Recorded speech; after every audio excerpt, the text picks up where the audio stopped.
Good day everyone.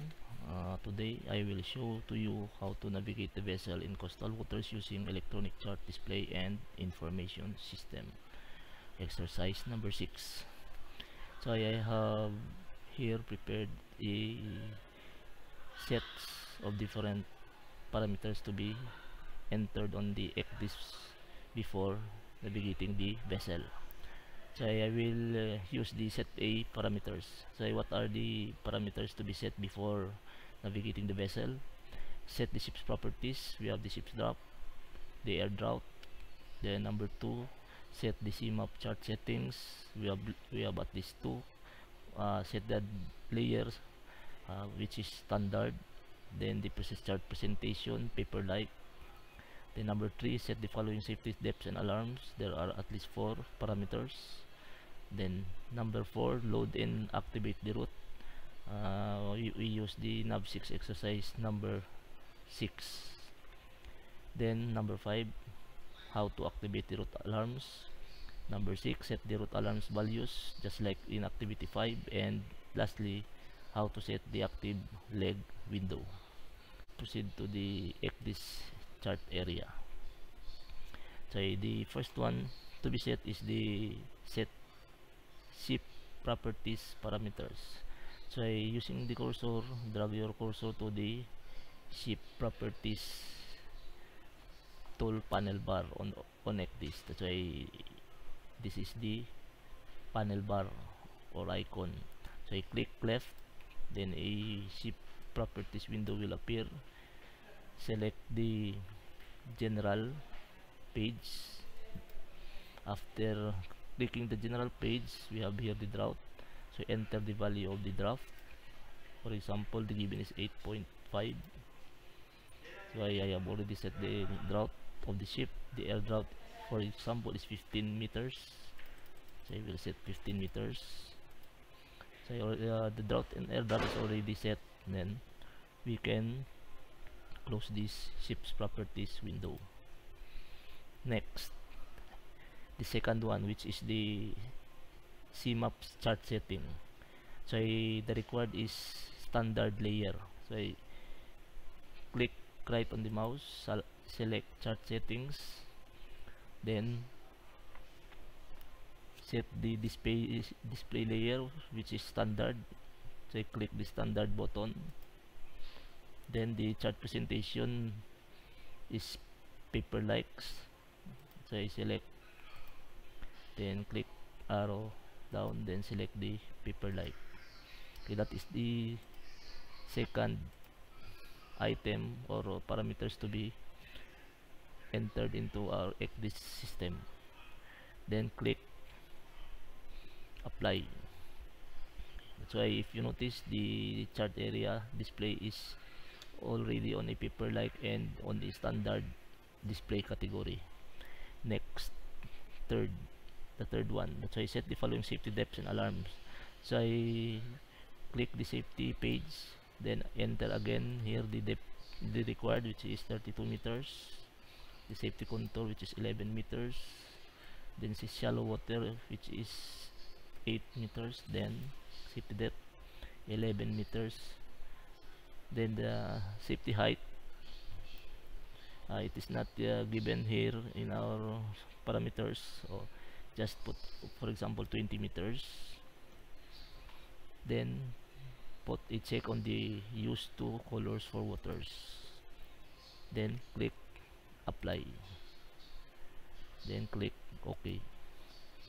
So again, in our parameters, we have already entered the value of the ship's properties, the ship drop, air drought, the display layer category standard, and the chart presentation paper-like, and the safety depths and alarms. We already entered the depth contour, safety contour, shallow contour, and safety depth. Next, the fourth one is load and activate the route. So use navigation 6 exercise number 6.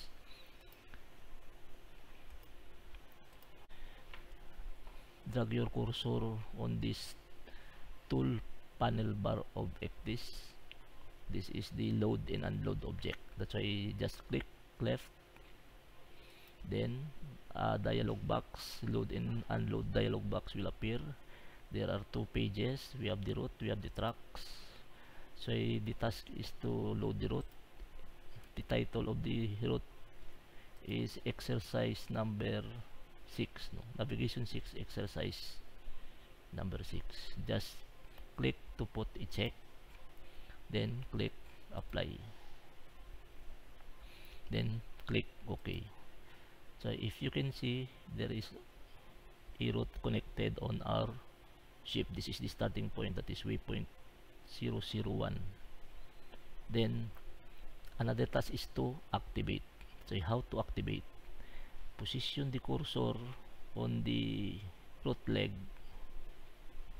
on the center of the route, then click right. Another menu will pop up, then select the or click the activate nav 6 exercise number 6. So then dialog box will appear. Just click the close button. So if you notice, the route is already in a bold line, broken line. So because our route is already activated, okay, that is how to activate the route. Next parameter, so I activate route alarms. How to activate the route alarms? Position the cursor going back to the ship's properties panel toolbar, click left, then select the alarms page. So if it is unchecked, just put a check on this small box, route alarms. That is the number 5 requirement. Then close the dialog box. Then number 6, set route alarm values. So this is this parameters already discussed or taught to you in exercise number 5. Let's say route alarm values, there are 3. How to set again? Position the cursor on this option toolbar panel, then click left, select route page, then below you can see the route alarms parameters. That's why change the last waypoint arrival time in minutes. The given or the required is, for example, 5 minutes. Then the early course change indication is 5 minutes, and the course change alarm is 40 seconds. Okay, after entering the values, click apply, then click OK.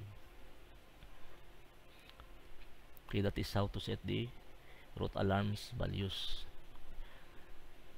Next, number 7, how to set active leg.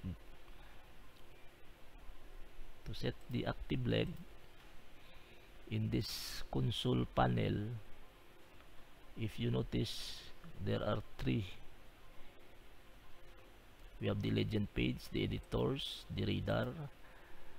By clicking arrow right or left, there is a weather panel bar, then we have the active. So I just click the active leg, that is the required to be set in activity number 6. So this is our own ship. This is the course of our ship 245. So if you notice, our ship is aligned with our heading.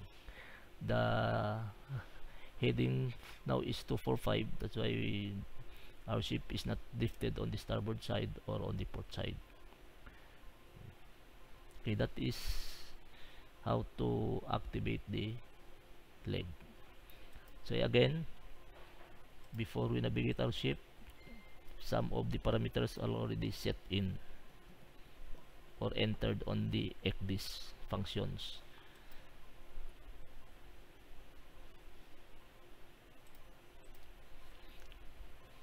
Okay, I will run the exercise, monitor the ECDIS. We can monitor the visual. For example, we will put our engine telegraph to full. So the present heading is 245. Then we can also monitor the radar. We're going back to ECDIS.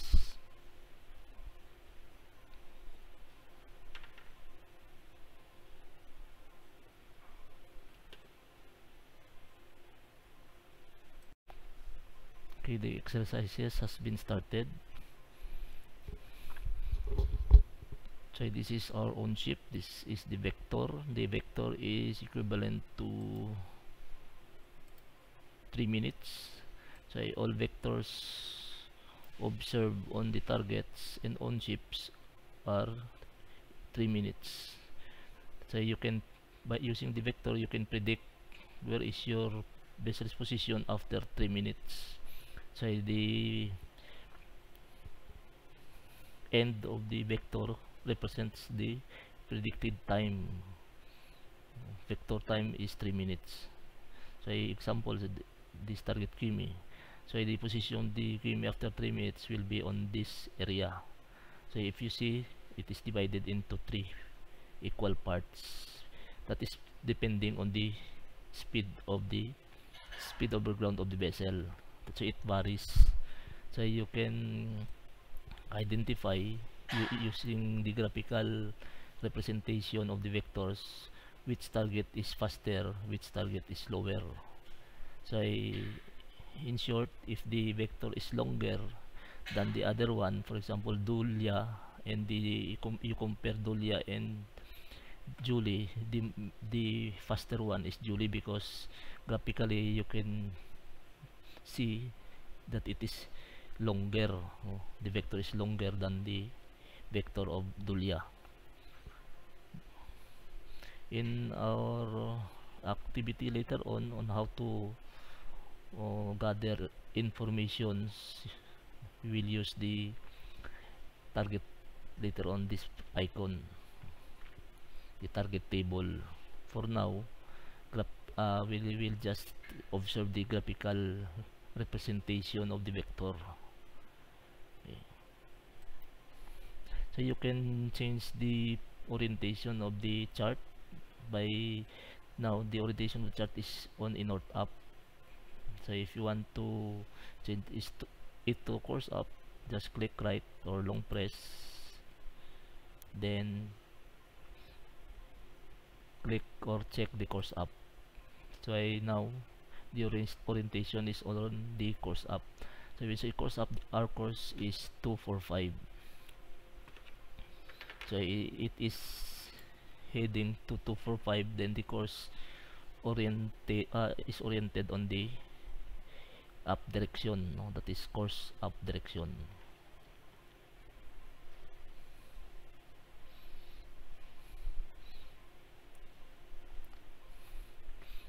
So if you will observe the active leg display window here, our ship is already drifted to port side for about 72 meters.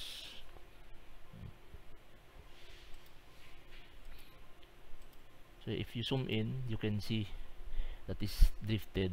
The reason maybe is the environmental factors. One of the reason why the ship is drifted, example the effect of the wind, effect of the current, or sometimes on the steering, the manual steering. Okay. How to check the course? So if you want to check what course to steer from this point, you can use this shift to point, calling to point range bearing. So position on the center of the waypoint number 2, then click. That's why the direction is 245.8. So you can change your course, add 1 degree by autopilot. 246. So now there is a ship on 1 point on the port bow crossing to starboard. Try on this.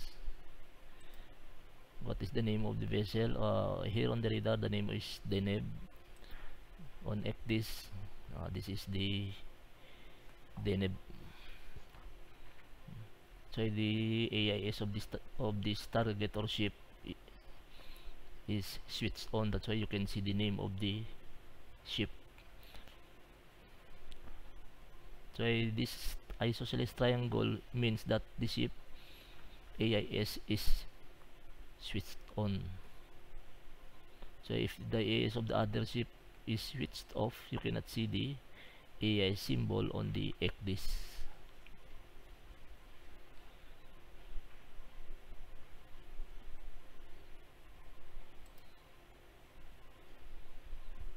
Okay, let us see the visual. Okay. So visual control, you can rotate to the starboard side. If you want to go back to the center, then monitor on the port side.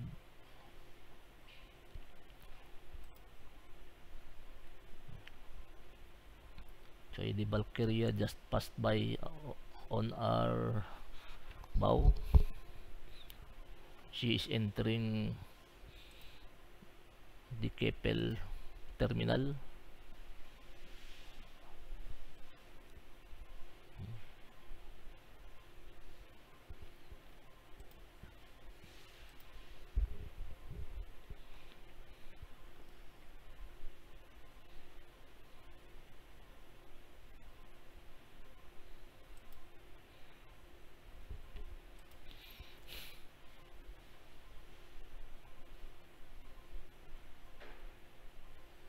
So on the radar, this is our own ship.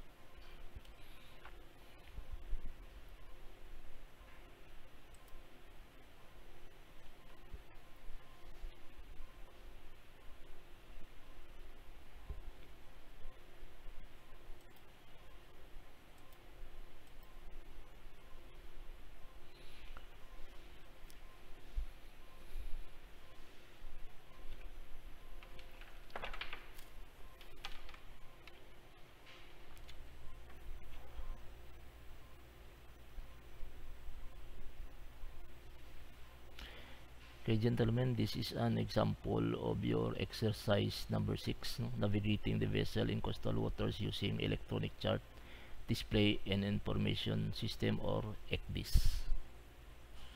Thank you for watching and God bless.